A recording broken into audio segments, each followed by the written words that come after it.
ଶରଣାଗତ ହେବାର ଆବଶ୍ୟକତା ରହିଥାଏ।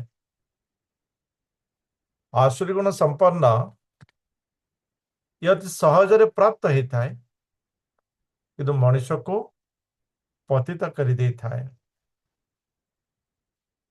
ତାର ଭୁଲ ସଂକଳ୍ପ, ତାର ତ୍ରୁଟିଗତ ଭାବନା ଏବଂ ସେଥିରେ ନିଷ୍ଠାର କାରଣ ତାକୁ ପତିତ କରିଥାଏ। ଅଜ୍ଞାନବଶତଃ ଅତିଶୟ ଇଚ୍ଛା କାରଣରୁ ମନୁଷ୍ୟ ଏହି ପ୍ରକାର ଆସୁରିକ ଗୁଣ ସମ୍ପନ୍ନ ହେଇଥାଏ।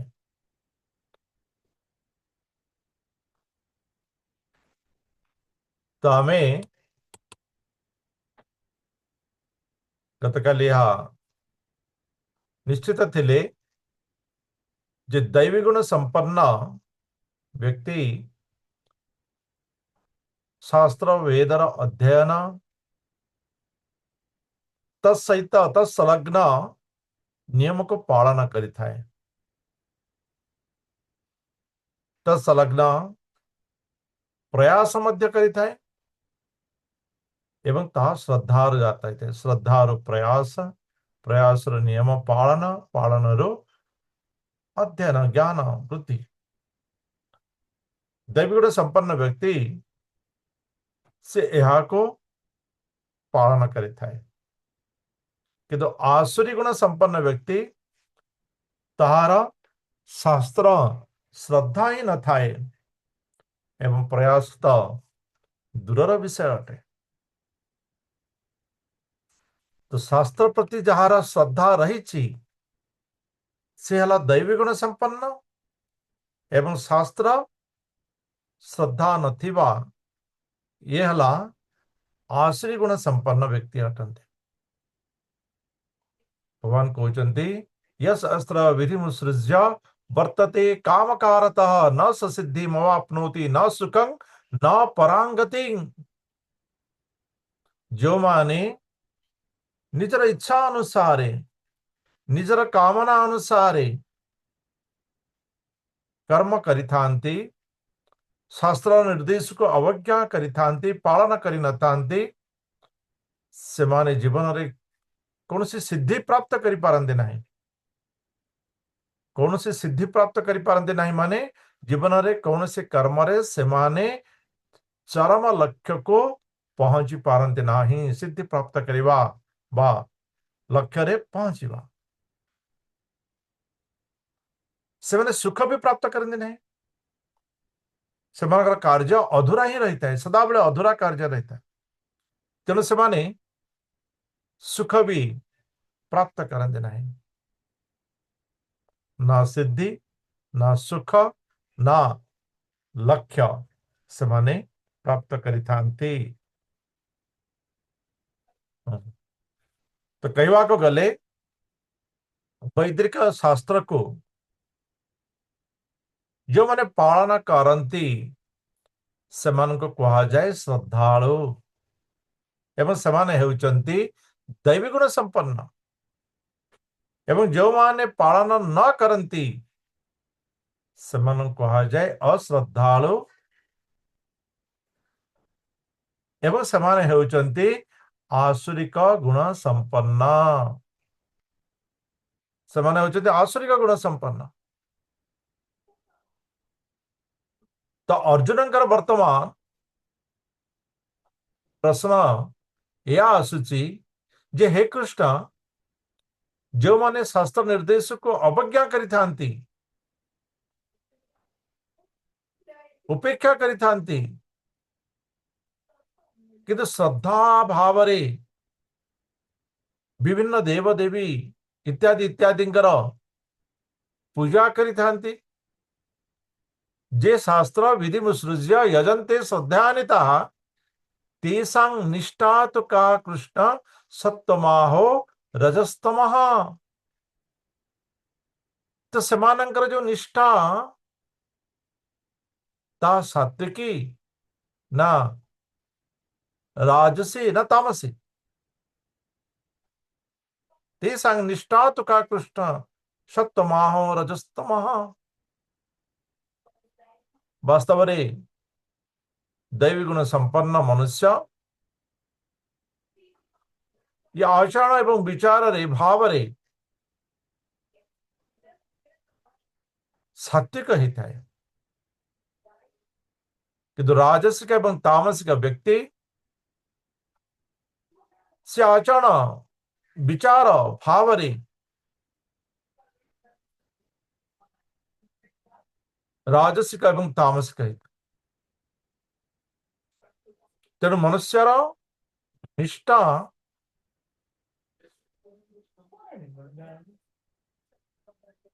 स्थिति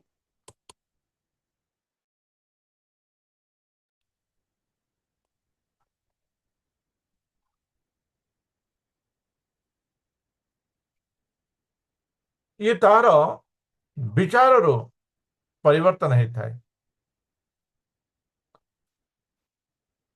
हाँ, देख कोई तो भगवान कहते अर्जुन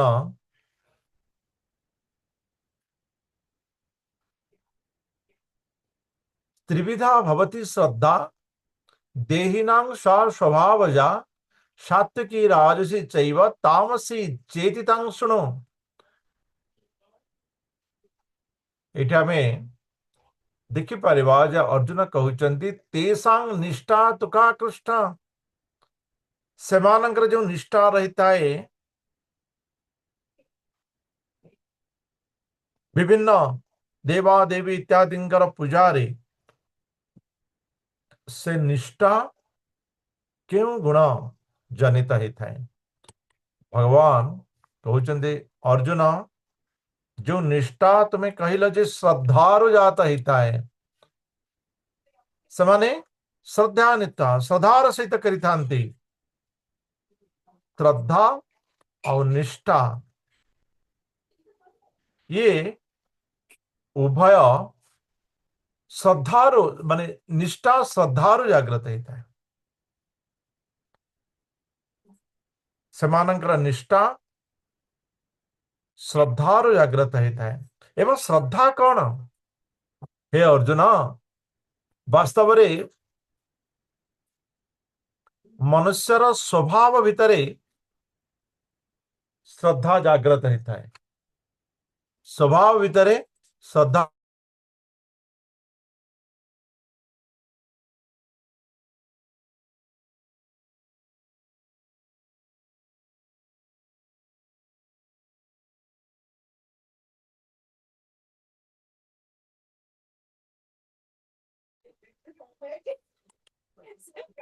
तो मनुष्य मानकर ये जो स्वभाव जनित श्रद्धा ये त्रिविध राजसी तामसी यही था। ये तार स्वभाव जनित एवं ये स्वभावटा शरीर जागृत होता है। ये स्वभावटा शरीर जागृत होता है। वास्तव में आत्मा होउची शुद्ध, जेहेतु ये परमात्मा अंश ये संपूर्ण शुद्ध एवं आत्मार श्रद्धा मध्य शुद्ध अटे, किंतु शरीर स्वभाव रे ताहा प्रतिफलित होता है। सत्वगुण स्वभाव शरीर रे सत्वगुणी श्रद्धा जागृत होता है। रजगुणी स्वभाव शरीर रे रजगुणी श्रद्धा जागृत होता है एवं तमगुणी स्वभाव युक्त शरीर रे तमगुणी श्रद्धा जात होता है।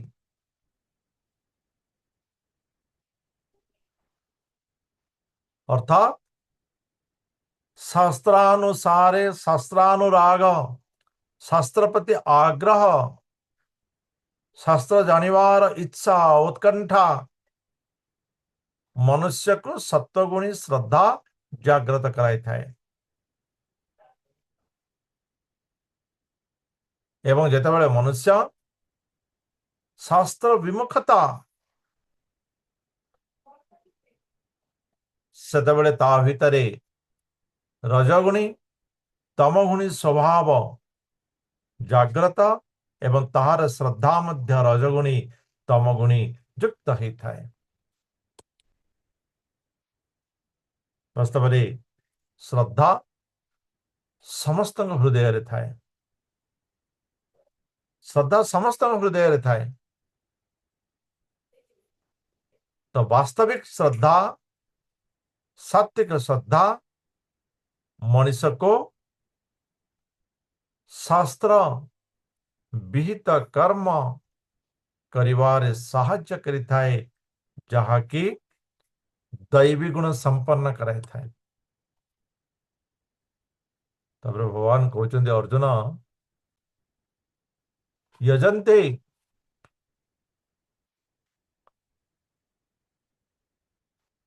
यजन्ते सात्विका देवान् जख्य रक्षांसि राजसाः प्रीतान् भूतगणान् शान्ये यजन्ते तामसा जनाः। वास्तव में तार जो शारीरिक ये जो शरीर अंतकरण अनुसार मनुष्य भितर श्रद्धा प्रस्फुटित होता है एवं यही शरीर शुद्धता आम काली देखिले संगति प्राप्त होता है, शास्त्र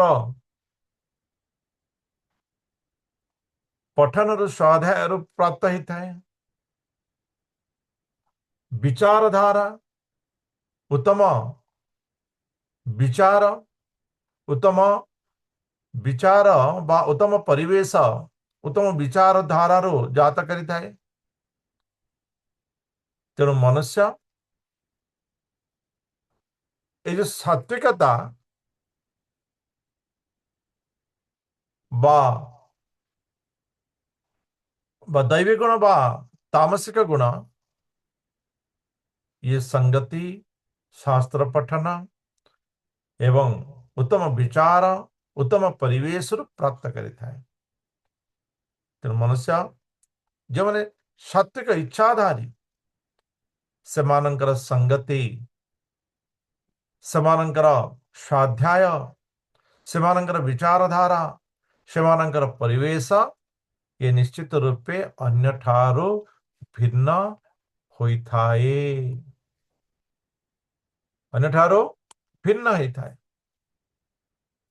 ये अर्जुन वास्तव में जो मैंने सात्विक से माने देवा देवींकर पूजा करिथांते, जो माने राजसिक स्वभावयुक्त से माने विभिन्न प्रकार यक्ष राक्षस मान को पूजा करिथांती एवं जो मानकर तामसिक स्वभाव अंतःकरण से माने मनुष्य विभिन्न मनुष्य को विभिन्न भूत प्रेतों को पूजा करिथांती, विभिन्न मनुष्य एवं भूत प्रेतों को पूजा करिथांती। अशास्त्र बीतं घोरं तप्यन्ते जे तपो जनाः दंभ अहंकार संयुक्ताः काम राग बलान्विताः कर्षयन्तः शरीरस्थं भूत ग्राम चेतसः मां चैवान्तः शरीरस्थं तान् विद्यासुर निश्चयान्। वास्तव में जो लोक ये साधारणतः जो माने निजको धार्मिक कहते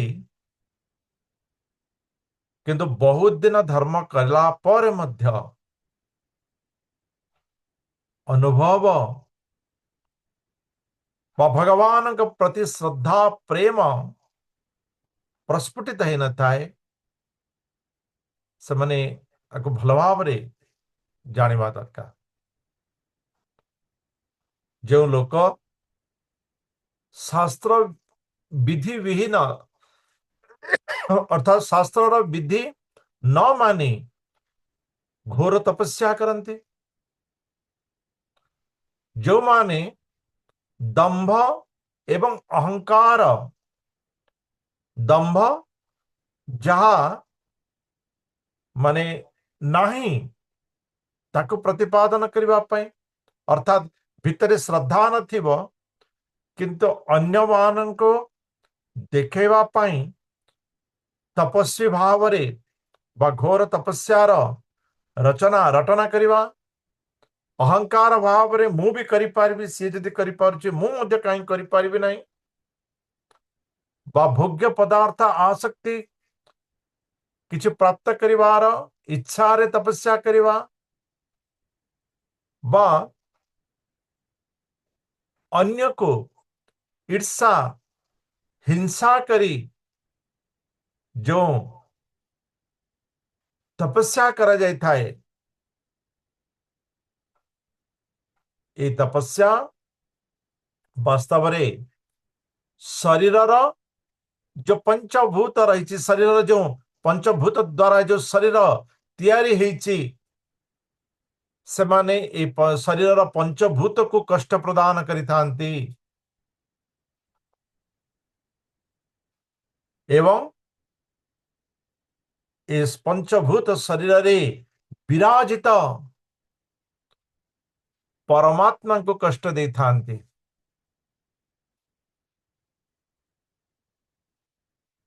जो माने शास्त्र विहीन तप करिथांती, से माने निजर शरीर एवं शरीर रे थिबा परमात्मा को कष्ट देता, कष्ट प्रदान करिथांती।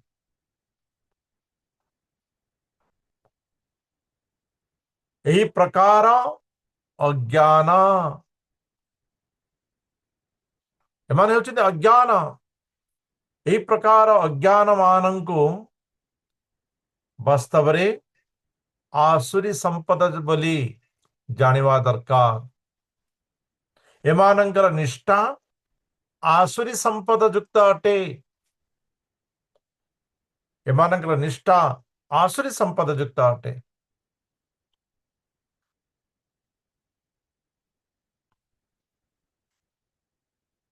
किसी जन देखिथिबे शास्त्र न जानिबा कारणरू सेमाने कौन करिथांती ना विभिन्न प्रकार शास्त्र विहीन पूजा पद्धति इत्यादि करिथांती, जहाँकि शास्त्र रे वर्णना नहीं, जहार मंत्र नहीं, श्लोक नहीं, तो सम्यक श्लोक सम्यक नाम दे विभिन्न पूजा पद्धति भितर से रहता।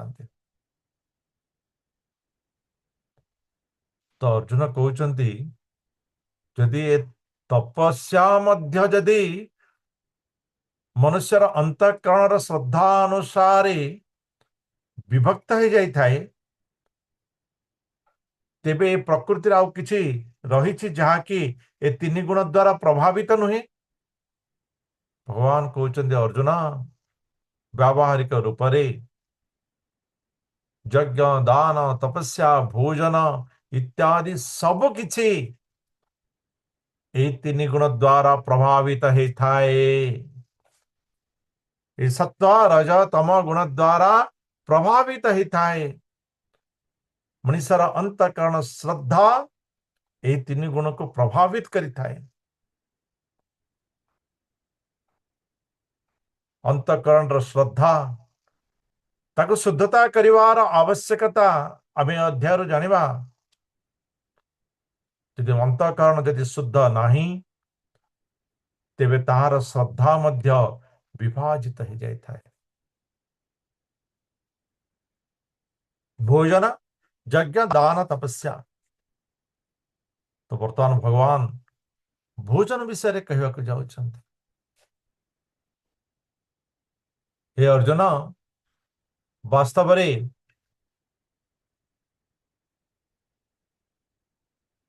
अंतःकरण शुद्ध न रहिबा कारणରୁ भोजनर लक्षण भोजनर प्रभाव ताहा मध्य भिन्न होता है। अष्टम श्लोक रे भगवान कहते आयु सत्व बलारोग्य सुख प्रीति विवर्धना रस्या स्निग्धा स्थिरा हृदया आहारा सात्विक प्रिया। एटे कहिबार माधुर्य मध्य परिलक्षित होता है। भगवान कहते अर्जुन इस सात्विक व्यक्ति से केउ प्रकार खाद्य को ग्रहण करिता है ना आयु जो खाद्य आयु वृद्धि करिता है जो खाद्य मनुष भितर सत्वता प्रदान करिता है बल प्रदान करिता है आरोग्य प्रदान करिता है मनुष्य को सुख प्रदान करिता है एवं सदा प्रसन्न रखिता है। से केउ प्रकार खाद्य ना सारयुक्त रसयुक्त एवं स्निग्ध आहार।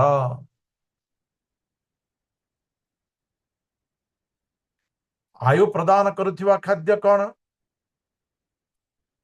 आम जदि ताको खोजिबा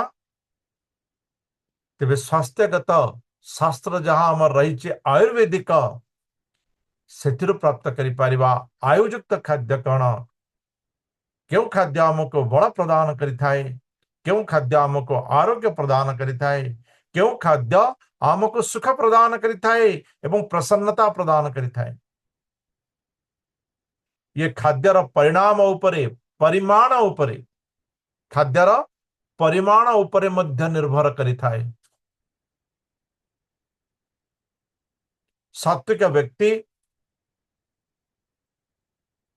आयुयुक्त खाद्य पूरा पेट भरा खाद्य खाई न थाए आवश्यकता ठारू कम खाद्य खाइबा ये आयु कारक ही थाए।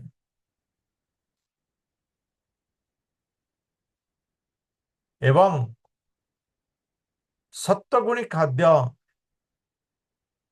ये मध्य उचित करि थाए एवं सुख प्रदान करुथिबा खाद्य जहा कि अति सहजरे हजम होई थाए। आजकल देखिए विभिन्न प्रकार एडवर्टाइजमेंट देखा जाउछि जे जहा इच्छा ता खाओ हमर औषध किनी खाओ हजम होई जिवो नहीं। कर्मर परिमाण अनुसार खाद्यर परिमाण मध्य परिवर्तन हेबा आवश्यक अटे। आमे कौन खाऊचे तार ज्ञान जदि रहिबो तेबे आमे खाद्यर जो प्रसन्नता खाद्यर प्रसन्नता मध्य हम प्राप्त करि परिबा। गरिष्ठ खाद्य आमको प्रसन्न दिए नहीं तेणु जो माने मांस मत्स्यादि खाती कहते एथिरे तो मध्य शक्ति रही सुनिश्चित कथा सत्य कथा शक्ति रही किंतु सेथिरे अधिक परिमाण रो जो शक्ति रही जहाँ हमर शरीर को आवश्यकता ताहाठारो अधिक परिमाण रो शक्ति से जोगई थाए जहाँ बଳରେ आमको प्रसन्न रहिबारे सुख रहिबारे साहाय्य करना थाए एवं खाद्य मन को मध्य प्रभावित करि थाए। अत्यधिक खाद्य खाइबा मन को विचलित करि थाए विचलितता सृष्टि करि थाए बाचालता प्रदान करि थाए।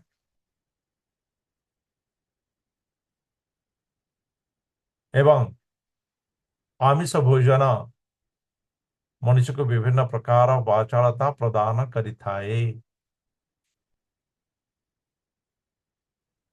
तेणु सात्विक व्यक्ति तार खाद्य यही प्रकार थाए। तो पढ़ुले दे जन कंपेरिजन करते बहुत बढ़िया अष्टम श्लोक रे खाद्यर आवश्यकता एवं केउं प्रकार खाद्य ये सात्विक मानक में वर्णना कर जाइछि। नवम श्लोक रे यदि आमे देखिबा एथिरे केउं प्रकार खाद्य तापर खाद्यर आवश्यकता वर्णना कर जाइछि। दुख शोक रोग प्रदायक सेमानकर खाद्य कोन ना कटु अम्ल वणातुष्ट तीक्ष्ण रुक्ष विदाहीन सेमानकर खाद्य हला लुणिया अति गरम खाद्य मध्य आम शरीर पे अनुपयुक्त अटे। अति गरम खाद्य आम शरीर जो अंतनली अच्छी ताको नष्ट करिवार बहुत संभावना अच्छी। अंतनली आमर जेतिकी गरम को माने सह्य करि पारिबो ताठारु अधिक गरम प्रतिनित्य खाइबा ये आमर अंतनली को नष्ट करि थाए दुर्बल करि थाए जा द्वारा सामान्य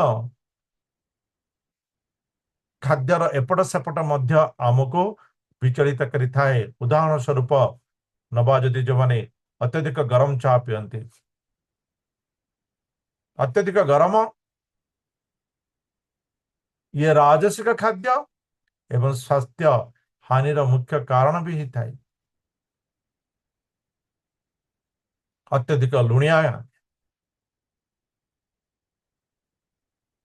ये मध्य आम पई खराब ये तो साइंस भी कहूची। एबे साइंस रा आवश्यकता एथिरे बहुत आसुची जे क्लोरीन जो रहुचे लुण रे अत्यधिक क्लोरीन खाइबा द्वारा हमर हार्ट ऊपर इफेक्ट पड़ुची। हार्ट रो जो पंपिंग सिस्टम नष्ट हो जाए शीघ्र नष्ट हो जाए और हार्ट रो पंपिंग यदि ठीक न रहे तेबे मनुष्यर मन एकाग्रता आसीब नाही। एकाग्रता आसीब नाही। अति राग ये आम भितरे उत्तेजना सृष्टि करि थाए। अति शुष्क खाद्य आमर शरीर जलीय अंश को माने इम्बालांस करि थाए। तेणु यही सब खाद्य आहार राजस श्रेष्ठ मनुष्य को दुख प्रदान करि थाए। मनुष्य को सदाबले शोक प्रदान करि थाए। ए प्रकार खाद्य मनुष्य को चिड़चिड़ा करि थाए। कथा न थाई कि मध्य रागिवार स्वभाव जागृत करि थाए। तो ये सब खाद्य हला राजसिक खाद्य। ये सब राजसिक खाद्य। तामसिक खाद्य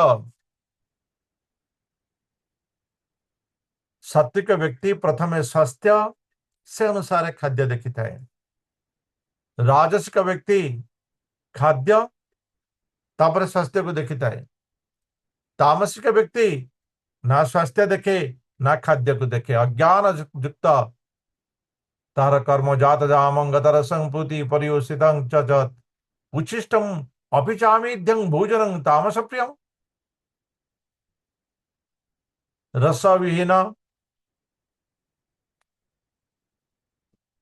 इंद्रिय आनंद प्रदानकारी दुर्गंधमय बासी उच्छिष्ट एवं अपवित्र खाद्य ये उदाहरण स्वरूप मांस मृत्यु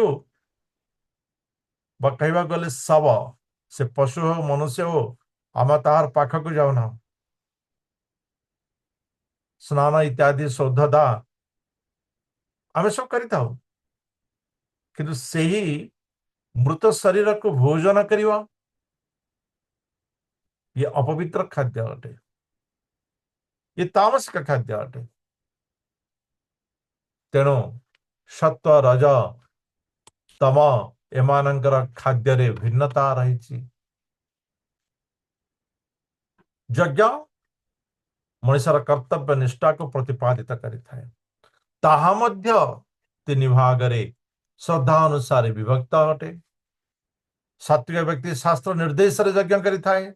शास्त्र सम्मत यज्ञ करिथाए ଏବଂ ତାହା ତାର କର୍ତ୍ତବ୍ୟ ଏଇ ଭାବନାରେ ସେ ଯଜ୍ଞ କରିଥାଏ ଏବଂ ଏଥିରେ କିଛି ଫଳର ଆଶା ରଖିନଥାଏ ଯେ ମୁଁ ଏ ଯଜ୍ଞ କରିବା ଦ୍ୱାରା ମତେ ଏହା ପ୍ରାପ୍ତ ହେଇଯିବ, ଏଇ ପ୍ରକାର ଫଳର ଆଶା ରଖିନଥାଏ। କିନ୍ତୁ ରାଜସିକ ବ୍ୟକ୍ତି ସିଏ ବି ଶାସ୍ତ୍ର ନିର୍ଦ୍ଦେଶରେ କର୍ମ କରିଥାଏ, ଯଜ୍ଞ କରିଥାଏ, କିନ୍ତୁ ତାହା ଗର୍ଭବଶତଃ ଯେ ମୁଁ ଏ ଯଜ୍ଞ କରିବି, ମତେ ଏ ଫଳ ପ୍ରାପ୍ତ ହେଇଯିବ, ମୁଁ ଏ ଭୌତିକତାକୁ ପ୍ରାପ୍ତ କରିନେବି, ତେଣୁ ଗର୍ବ ଯୁକ୍ତରେ ସିଏ ଯଜ୍ଞ କରିଥାଏ। ଏବଂ ତାମସିକ ବ୍ୟକ୍ତି ନା ଶାସ୍ତ୍ର ଯୁକ୍ତ ରହିଥାଏ, ତା ପାଖରେ କେବଳ ରହିଥାଏ ଈର୍ଷା, ଅହଙ୍କାର, ଅନ୍ୟର ଅନିଷ୍ଟ ସାଧନା କରିବା ନିମନ୍ତେ ସିଏ ବିଭିନ୍ନ ପ୍ରକାର ଯଜ୍ଞ କରିଥାଏ। ଅଜ୍ଞାନତା କାରଣରୁ ପୁରୋହିତଙ୍କର ଦକ୍ଷିଣା ମଧ୍ୟ ସେ ପ୍ରଦାନ କରେ ନାହିଁ। ବିନା ଶ୍ରଦ୍ଧାରେ, ବିନା ଆନନ୍ଦରେ ସେ କେବଳ ଗର୍ବ, ଅହଙ୍କାର, ଈର୍ଷା ଯୁକ୍ତ ଯଜ୍ଞ କରିଥାଏ। ତ ଯଜ୍ଞ ତ ହଉଛି,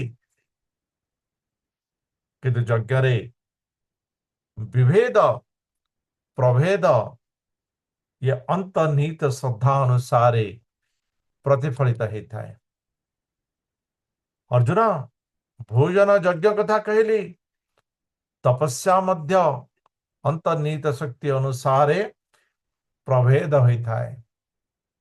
तपस्या तीन प्रकार। अर्जुन मन रख, तपस्या होती तीन प्रकार, शरीर द्वारा, वचन द्वारा एवं मन द्वारा।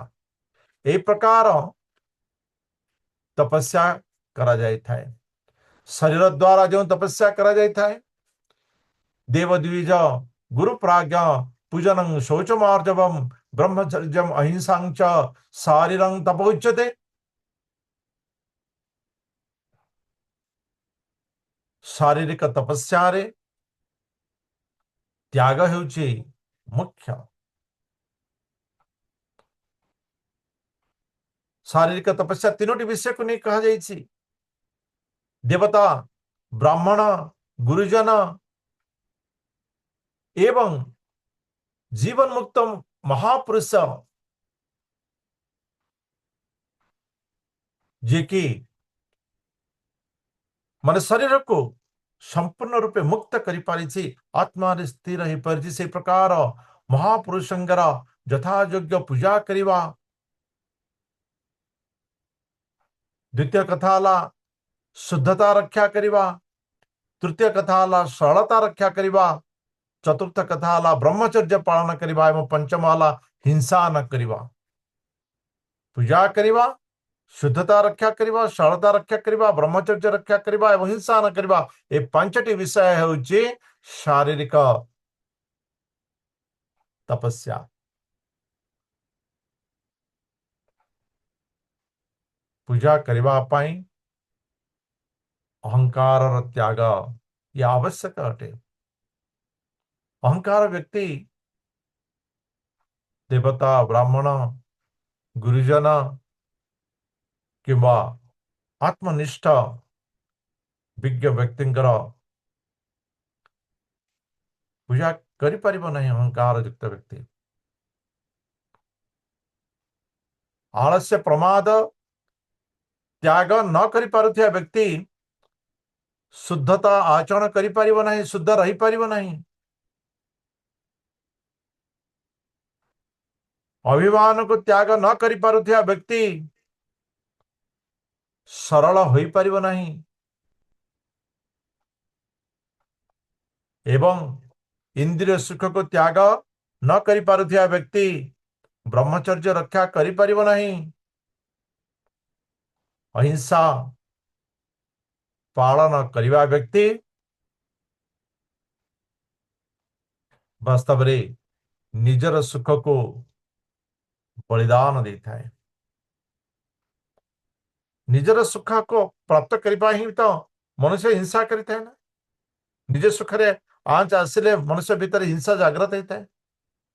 जे निज सुख को बलिदान दे देता है से अहिंसा तो तपस्या करि परिଥାଏ। तेणु अर्जुन वचन द्वारा जो तपस्या ताहा ହେଉଛି जो वाणी अन्य मनरे कष्ट प्रदान करे नहीं, जो वाणी सत्य अटे, जो वाणी अन्य को सम्मान प्रदान करिଥାଏ, अन्यर हित करिଥାଏ, जो वाणी शास्त्र युक्त अटे, से प्रकार वाणी को आवृत्ति करवा ହେଉଛି वचन द्वारा तपस्या। मन द्वारा तपस्या शुद्ध विचार शिष्ट आचरण मौन भाव अर्थात अजथा कथा हेबा नहीं, आत्मसंयम निजे को निजे संयम रखिबा। एमिति नहीं कि मते देखुची तो मु बहुत संयमी एवं महत उद्देश्य को सदाबले लक्ष्य रखिबा। एगुड़िक हेउची मानसिक तपस्या, एगुड़िक हेउची मानसिक तपस्या। अर्जुन सात्विक व्यक्ति दिव्य श्रद्धा यार आवश्यकता को अनुभव करी तपस्या करी थाए, उद्देश्य से परम पुरुष परमात्मा प्राप्ति। राजसिक व्यक्ति ये दंभ पूर्वक मु मध्य करि पारिबी, मु मध्य करि पारिबी, से जदि करूची मु कहीं करि पारिबी, मु मध्य करिबी। निजर स्थिति को स्वीकार न करी दंभ पूर्वक से करि थाए।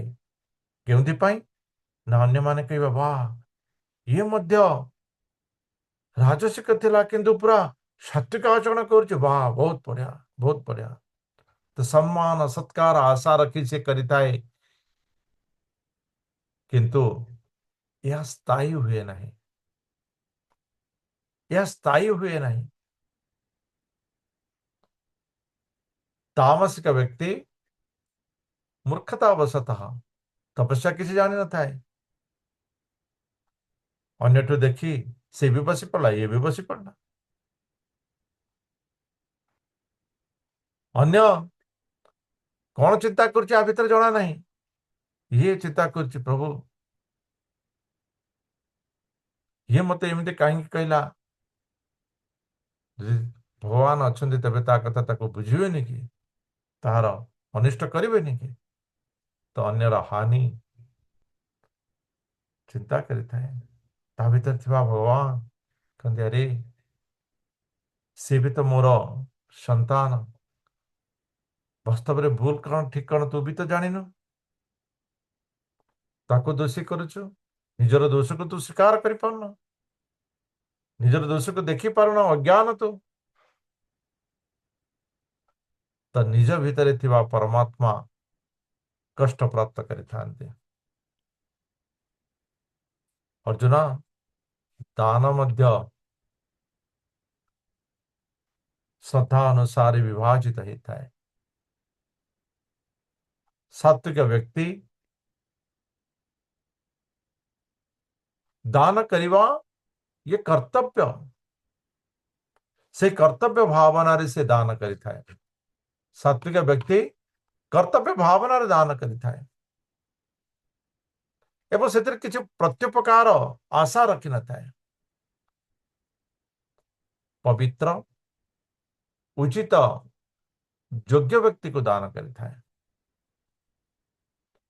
किंतु राजसिक ये कर्म फल आशा रखी दान करते हैं। किसी जन व्यक्ति कहते अरे तू जदि या दान दबो या प्राप्त करिबो, या दान दबो तेबे या प्राप्त करिबो। जेमति कि किसी ऑर्गेनाइजेशन दान देले इनकम टैक्स छूट मिलता है, तो व्यक्ति कौन करती से दान दे दियंती, कला धन को धड़ा कर दियंती एवं इनकम टैक्स रू छूट पाई जाते। कला धन दान देवे, धड़ा धन को टैक्स रु मुक्त ହେଇଯିବେ ତାହା ପୁଣି କଳା ହେଇଯିବ। ତ ସେଇ ପ୍ରକାର ଦାନ ନା ଦାନ କରୁଥିବା ବ୍ୟକ୍ତିକୁ ଦାନର ଆନନ୍ଦ ଶୁଦ୍ଧତା ପ୍ରଦାନ କରିଥାଏ, ନା ଦାନ ନେଇଥିବା ବ୍ୟକ୍ତିକୁ ପୁଣ୍ୟ ପ୍ରଦାନ କରିଥାଏ। ମୋ ଦାନ ନେଇଥିବା ବ୍ୟକ୍ତିର ସେ ଧନ ଉନ୍ନତିର କାରଣ ହେଇଥାଏ। ତେଣୁ ରାଜସିକ ବ୍ୟକ୍ତି କର୍ମଫଳର ଆଶା ରଖି ସେମାନେ ଦାନ ପ୍ରଦାନ କରିଥାନ୍ତି। ସେଥିରେ ସେମାନେ ପ୍ରତ୍ୟୁପକାର ଆଶା ରଖିଥାନ୍ତି। ये दान କରିବା ବାସ୍ତବରେ ତ୍ୟାଗର ये ପ୍ରତୀକ ଅଟେ। ତ୍ୟାଗର ପ୍ରତୀକ ଅଟେ।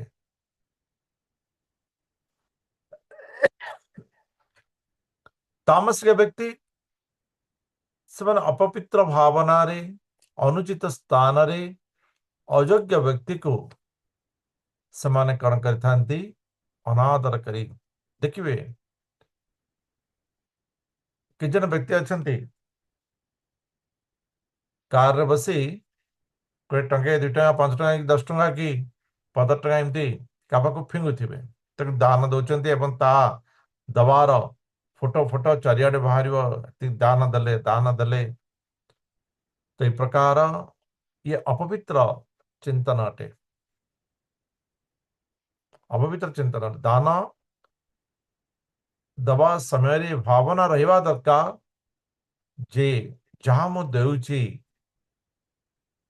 ଯାହା ମୁଁ ପ୍ରଦାନ କରୁଛି, ଯାହା ମୋ ପାଖରେ ରହିଛି, ବାସ୍ତବରେ ଏ ଧନ ହେଉଛି ତାର, ତେଣୁ ମୁଁ ତାକୁ ଏହା ପ୍ରଦାନ କରିନେଉଛି। ତାହାର ଧନ, ତେଣୁ ମୁଁ ତାକୁ ପ୍ରଦାନ କରିନେଉଛି। ତାହାର ଧନ ମୋ ପାଖରେ ରହିଛି, ତେଣୁ ମୁଁ ତାକୁ ପ୍ରଦାନ କରିନେଉଛି। ଯଦି ଏ ଭାବନା ରହିବ, ଧନ ପ୍ରତି ନିଜସ୍ୱ ଭାବ, ନିଜସ୍ୱ ଆଗ୍ରହ ଯଦି ନ ରହିବ, ତେବେ ତାହା ଉଚିତ ଦାନ ହେଇପାରେ।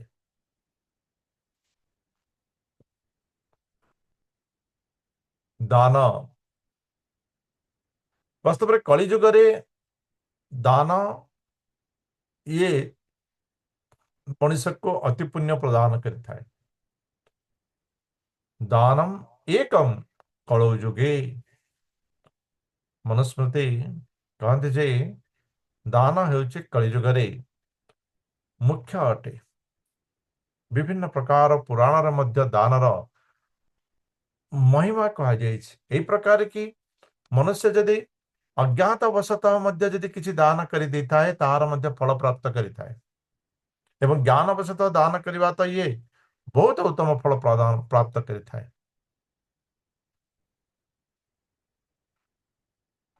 ସନ୍ଥ ତୁଳସୀ ଦାସଙ୍କର ଗୋଟିଏ ଚୌପାଇ, प्रकट चारि पद धर्म के कली महु एक प्रधान, जे न के न विधि दीन्हे दान करई कल्याण। ଯେକୌଣସି ପ୍ରକାରରେ, ଯେ ନ କେନ ପ୍ରକାରରେ ଦାନ କରିବା, ସେଥିରେ ପୁଣ୍ୟତା ପ୍ରାପ୍ତ ହେଇଥାଏ। ଯଦି ତାହା ଉତ୍ତମ ପ୍ରକାରେ, ତେବେ ଅତ୍ୟଧିକ ଉତ୍ତମ ପୁଣ୍ୟ ପ୍ରାପ୍ତ ହେଇଥାଏ। ତେଣୁ ये ଦାନ କରିବା ଇଏ ଅତି ଉଚିତ ଏବଂ ପୁଣ୍ୟ କାମ ବୋଲି କଳିଯୁଗରେ କୁହାଯାଇଥାଏ। अर्जुन ओम तत्सदिति निर्देशो ब्रह्मणस्त्र ब्रह्मणस्त्रिविधा स्मृतः ब्राह्मणास्तेन वेदाश्च यज्ञाश्च विहिताः पुरा। ତେଣୁ ଅର୍ଜୁନ ये अंतःकरणର ଶୁଦ୍ଧତା ମଣିଷକୁ ବିଭିନ୍ନ କର୍ମର ନିଷ୍ଠାକୁ ମଧ୍ୟ ପ୍ରଭାବିତ କରିଥାଏ। ତେଣୁ ଏହି ତିନି ଗୁଣରୁ ଊର୍ଦ୍ଧ୍ୱକୁ ଉଠି ଓମ୍ ତତ୍ସତ୍ ଏହି ତିନୋଟି ମାଧ୍ୟମରେ ପରମାତ୍ମାକୁ ସୂଚିତ କରାଯାଇଥାଏ। जो परमात्मांकर द्वारा सृष्टि प्रारंभ रे समस्त वेद ब्राह्मण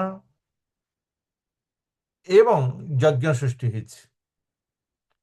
अर्जुन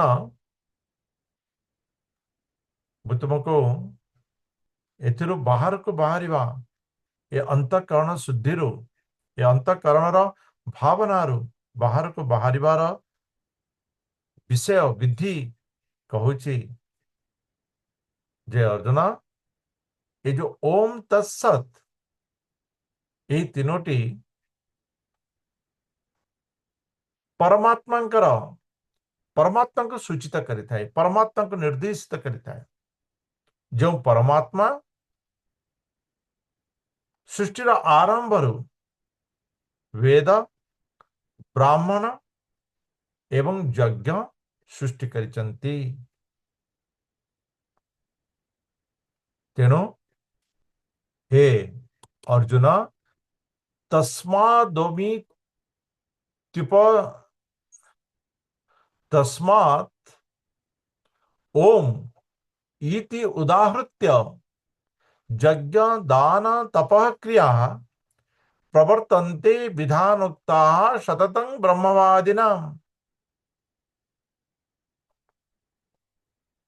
तेणु वेदांत सार अनुसारे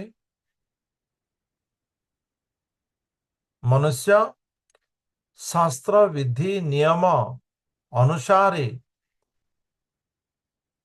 यज्ञ दान तपस्या ये समस्त क्रिया ओम रो उच्चारण पूर्वक करिवा दरकार। ओम रो उच्चारण पूर्वक करिवा दरकार। जेतु ओम रो उच्चारण से परम पुरुष परमात्मा को निर्देशित करिଥାଏ। कार्य परम पुरुष परमात्मांकर निर्देशन रे तांकरे उद्देश्य रे करा जिवा दरकार। तेणु ओम उच्चारण रे ताहाको करा जाइଥାଏ। हे अर्जुन तदित्य नविसंधाय फलं यज्ञ तपः क्रियाः दान क्रियाश्च विविधाः क्रियन्ते मोक्षकांक्षिभिः। से तत् नाम से परमात्मा का निर्देशन करिଥାଏ। यही प्रकार चिंतन करी जो माने मुक्ति काम जो माने मुक्ति आशा करुचंती मुख्य आशा करुचंती से माने समस्त प्रकार फल को त्याग करी कौन सी प्रकार फलर इच्छा न करी यज्ञ दान तपस्या करिथांती। केवल अंतःकरणर शुद्धि निमंते से तत् उच्चारण करी तत्पुरुषाय तत् उच्चारण करी।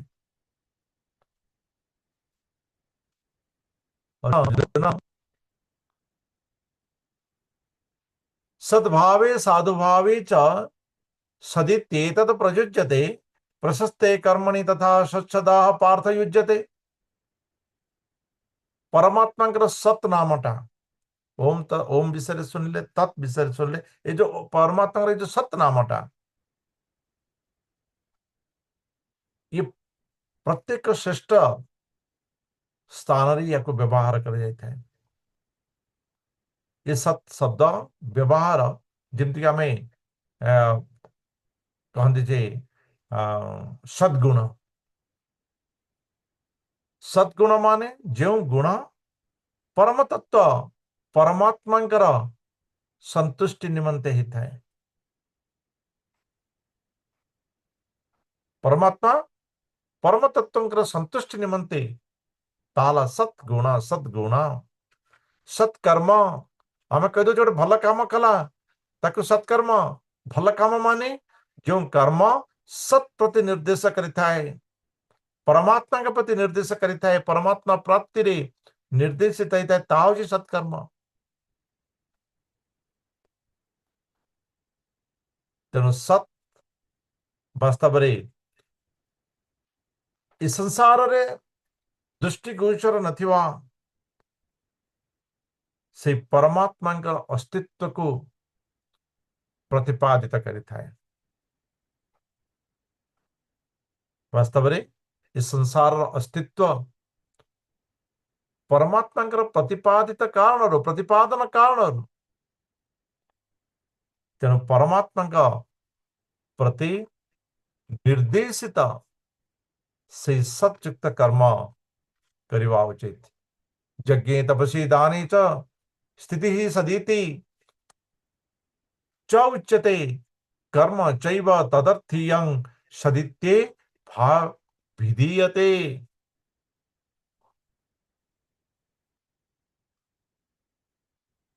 वास्तवरे यज्ञ दान तपस्या ଏହା ପ୍ରତି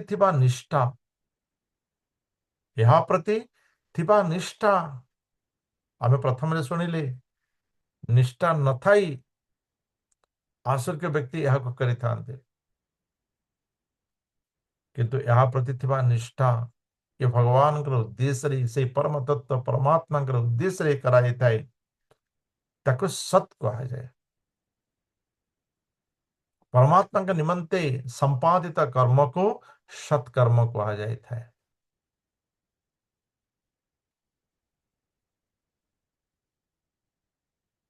तो ये हला से सत तामेटे जानिले जे सत ये भगवान को निर्देशित करिता है। यदि श्रीमद् भागवतम को उद्धार करिवा दशमा स्कंदर द्वितीय अध्याय 26 नंबर श्लोक सत्यव्रतं सत्यपरं त्रिसत्यं सत्यस्य योनि निहितं च सत्ये सत्यस्य सत्यं रुत सत्यं नेत्रं सत्यात्मकं त्वां शरणं प्रपन्ना। हे ईश्वर आपण हेउचंती सत्य संकल्पित अर्थात केवल सत्य जहाँ संकल्प तहा चिरंतन। भगवान हेउचंती चिर सत्य एवं अंतिम सत्य। भगवान का पर आउ किछि सत्य नहीं। भगवान हेउचंती अंतिम सत्य एवं ये ब्रह्मांड परिप्रकाश तीन सत्य होचंती भगवान सृष्टि पालना एवं विलय। भगवान होचंती समस्त सत्यर उत्पत्ति भगवान ठारू होता है एवं सत्यर विलय मध्य भगवान ठारू होता है। तेणु भगवान होचंती अंतिम सत्य। भगवान होचंती मूल तत्व एवं भगवान होचंती सही चक्षु जहा द्वारा वास्तव रे सत्य को मनुष्य जानी पारिबो। भगवान होचंती सही चक्षु जे भगवानकर शरणागत सी वास्तव रे सत्य को जानी पारिबो, देखि पारिबो, चिन्हि पारिबो। तेणु हे सत्स्वरूप आपण होचंती सत्स्वरूप, आपण होचंती परम अंतिम सत्य। आमे माने आपणकर शरणागत हेउछु, दयाकरी आमको रक्षा करंतु। तो भगवान होचंती सत्य, भगवान होचंती सत्य। तेणु भगवानंकर निमंते जो कर्म ताला सत्य, भगवान को समर्पित जो कर्म ताला सत्य। ओम तत्सत। यहाँ युक्त हुई जो कर्म होता है ताला सत्य। यदि यह न हुए तेरे भगवान को चंद अर्जुन अश्रद्धया हुदं दत्तं तपस्तुक्तं कृतं जयत् असिद्धि इति उच्यते प्रार्थना तत्प्रीत्या नो इह अर्जुन हे पितापुत्र जेकोसी यज्ञ तपस्या दान यह जदि भगवत श्रद्धा विहीन अटे शास्त्र श्रद्धा विहीन अटे तेबे ताहा हेउची असत्य असत ताहा असत्य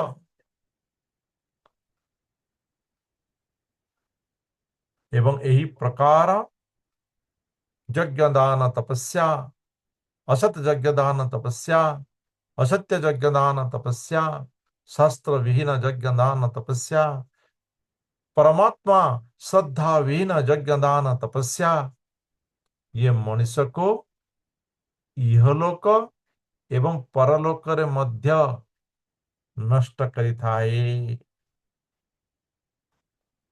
इहलोक रे नष्ट करिथाए जदि दैवाद परलोक को गति करुछि सेठी भी ताको नष्ट करिथाए तेणु हमें भगवत गीता रे शेषरे ओम तत्सदिति श्रीमद् भगवत गीता उपनिषत्सु ब्रह्म विद्यायां योग शास्त्रे श्री कृष्ण अर्जुन संवादे ये प्रकार उच्चारण करुछ अर्थात जहाँ आमे पाठ कले जो ज्ञान ताहा भगवान का उद्देश्य रे समर्पित करा जाता है भगवान को समर्पित करा जाता है कहवा को गले केवल परम तत्व परम पुरुष परमात्मा आनंद निमंते तंकर निर्देश अनुसार तंकर सानिध्य प्राप्त निमंते यह को मु ग्रहण करुछि यह नुहे किछि प्राप्त करबा निमंते केवल परमात्मा सानिध्यता निमंते परमात्मा सुख निमंते मैं श्रद्धार सहित पाठ करुछि ये प्रकार